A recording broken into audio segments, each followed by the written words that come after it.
stuff. Joy Taylor with the news. No. Turn on the news. This is the HERDLINE News. So, as we just mentioned, the Patriots beat the Rams in Super Bowl 53 to give Tom Brady his 6th ring. How many is it? I lost count. How many is it? 6. To any NFL player. The only reason it bothers me is because they're now tied with the Steelers, who had an incredibly disappointing season, as we know. But that hasn't stopped him from looking towards the future. On Tuesday, the Patriots posted a picture of Brady from his Super Bowl parade where he puts up the fingers to represent 6 titles. And then he commented on the photo with 2 emojis that hold up 7 fingers. This is the coolest sports picture. I'm not joking. That's art. Tom Brady holding up 6 fingers. That is art. Seriously. Did something. Picasso do that? Matisse? I mean, that is... You know, the thing about it is I stopped doubting Tom Brady. I picked the Rams to win the Super Bowl, but that's just more because I just wanted them to win the Super Bowl. I stopped doubting Tom Brady after that Falcons comeback. And also just, it's no life. It's no kind of life to just sit there and root against the Patriots. No kidding. I've done it for many years. It's exhausting. It's really pointless. When it's over, they'll let us know, and then we can go about our day. They've become Apple. They occasionally have a bad product, then an hour later, stock's back up. Yeah, every once in a while, they take away the headphone jack, and you're like, what? Why would you do that? Why would you do that? But they'll be right back on track. All right, so the Lakers lost to the Hawks 117-113 last night. Bad. And will enter the All-Star break under 500. They are currently 10th place in the West with 2.5 games behind the Kings for the 8th and final playoff spot. And after the loss, LeBron was asked if he's worried about the Lakers missing the playoffs. Here was his response. So you either make it or don't make it. That's when you worry about it. I don't know. That was a little glib for me. That was a little non-believable for me. Yeah. This will be the latest into the season LeBron has fallen below 500 since the Cavs finished 35-47 in his rookie year. Wow. 304. Where did you dig that one up from? They haven't been, that's been everywhere. Like, this is basically the worst team that he's played with since, as far as wins go. This is the craziest. Look at this video. This is bad for our radio audience. So there's a lid on the basket. The Hawks are wearing blue uniforms. The court's got red all over it and hazmat yellow. That is honestly like a LSD head trip. There's a lot going on there, and a lot of missed baskets too. So there's only 25 games left in the season, and it's not looking real great for them in the Western Conference. Wow. He missed the playoffs his first 2 seasons in the league, and then he missed the Eastern Conference Finals in 2008 and 2010. This is the Western Conference standings right now.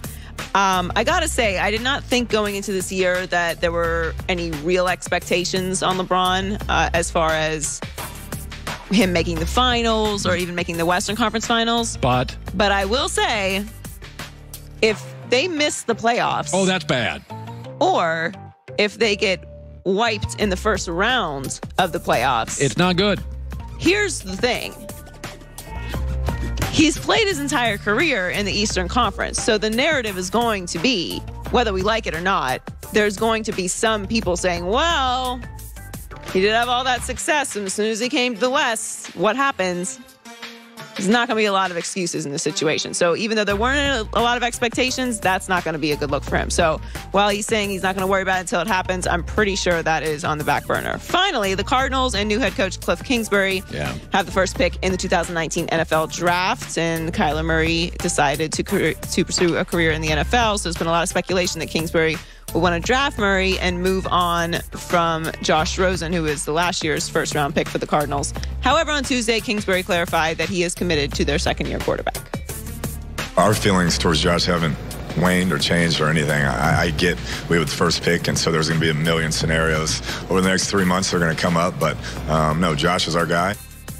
Well, first of all, he's implementing an offense. Would you want to do it again with Kyler Murray? Like, it's hard enough to be a rookie head coach. How would you like to get the job? For 3.5 months, you worry about one offense, and then the team goes out and drafts another quarterback. You got to put another offense. It's hard enough to be a rookie coach in that division. Right. And also, I don't think that Kyler Murray is a number 1 overall draft pick. Yeah, I don't either. I mean, obviously, they could make some trades and move down and maybe feel like he'll still be there. Right. But you need a lot of pieces if you're the Cardinals. And Josh Rosen, to me, is not something to panic about. They had according to NFL, 28th ranked offense and the 32nd ranked offense according to Pro Football Focus.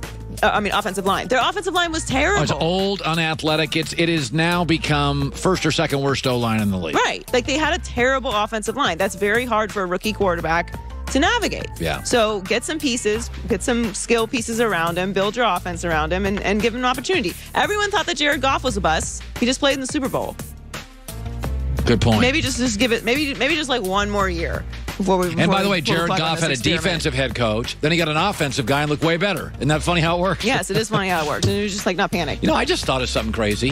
Why isn't Earl? Would Earl take the Laker job? I mean, how are you going to ask me that? What do you mean? What do you mean? I don't know what Earl's going to do. Whatever Earl decides is best for his. Is he career. going to take the UCLA job? I have no answers for anything. I'm not trying to put you on the spot. I just came popping in my head. You're not putting me on the spot right now? Well, you put the list out with all the people replacing Luke earlier. Well, the odds weren't on there. I didn't see Earl Watson's name on there. Hey, this is journalism on the show. It doesn't matter. We probe for the right ansers. Well, this is not By the journalism. way, if your source is live on the set with you. If Earl gets a job and we don't break the story, it's not going to be a good day. If he gets a UCLA job... You're going to give him a stern talking to? No kidding. He gets the job and somebody else breaks it. That'd be no good. Joy with the news. Well, that's the news. And thanks for stopping by. The HERDLINE news. By the way, we're going to give you... Chris Haynes is totally connected to all this stuff. Lakers have 8 days off. My gut feeling is Luke Walton's going to get whacked. I feel bad for him because I don't think he's the issue, but I think he's going to get whacked. So Chris Haynes is going to give us a real big-time, time-appropriate answer to that. Dollar Shave Club started as a company that had razors. They were inexpensive, and razors are a pain in the butt. They're expensive. They're hard to get. Sometimes you had to ask somebody at Walgreens for a key. And literally, and then have to go over and open the thing for a good razor. Those days are done. Go to Dollar Shave Club. Everything you need from the bathroom as well. They got the pomade. They got the body wash. They got the razors. Now they have these starter sets for $5 to get you in the door. And their feeling is you like the company so much, you'll just join full time. Right now they have an oral care kit, toothbrush, toothpaste, $5